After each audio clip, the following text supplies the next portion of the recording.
Hi guys! For today's video, magluluto ako ng adobong pusit. Siyempre, nagkikrave ako nung nakita ko to sa supermarket. Ayan. Siyempre, gigisan na natin yung ating mga pangsahog. Yung sibuyas, karot. Siyempre, kasama niya yung kapartner niyang bawang. Pag nag-translucent na po siya, and then yan, ilagay na natin yung ating bawang dyan, maya-maya. Ayan, gisa-gisa lang. Then, ano po yung bawang.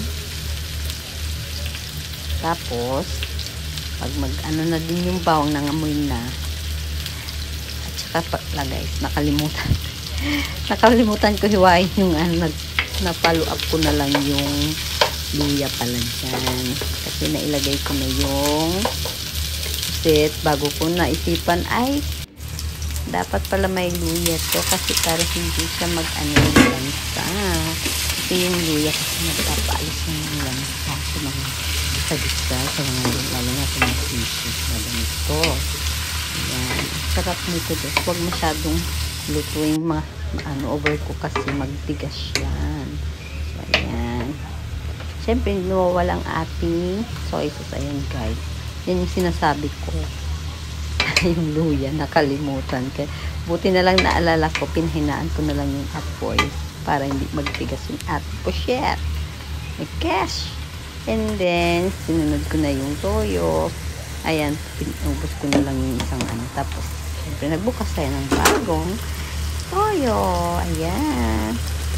Laki naman yung soy salvers one. And guys, siyempre wag masyadong kasi maya-maya para malaman mo yung na hindi siya maalat.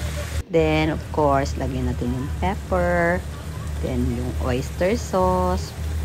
Konti lang naman yung ating pusit, kaya konti lang din yung ilagay natin na mga panglasa condiments.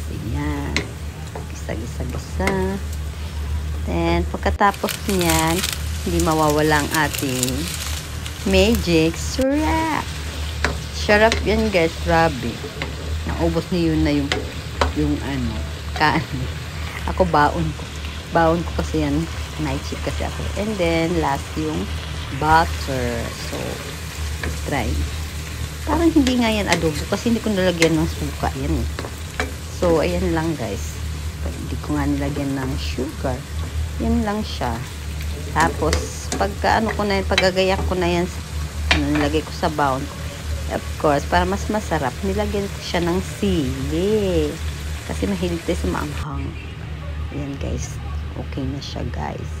So, kuluin lang natin konti, pero mas masyadong maglapot yung kanyang sauce.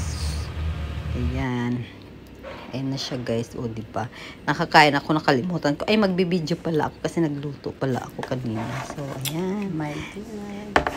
Let's eat. Naumpisan ko ng kumain. Break time ko na yan guys. So, start na ako kumain ng dinner. Tapos, lagyan ko ng sili guys. Sarap. Diba? Ganun lang ang life. Kailangan natin magluto. Kasi kung lagi tayong bibili sa convenience, maano yung natin, budget.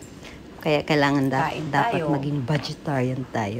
Kasi hindi talaga ako nag-ano ng mga ubento sa mga convenience stores. Pag talagang hindi ko na kaya yung minsan magluto kasi may ginagawa Pero every time na mag-night shift ako, nagluluto po talaga kasi kailangan din po ng dinner ng anak ko. Kaya ayan, masarap siya guys. So, dinner time. Thank you for watching. See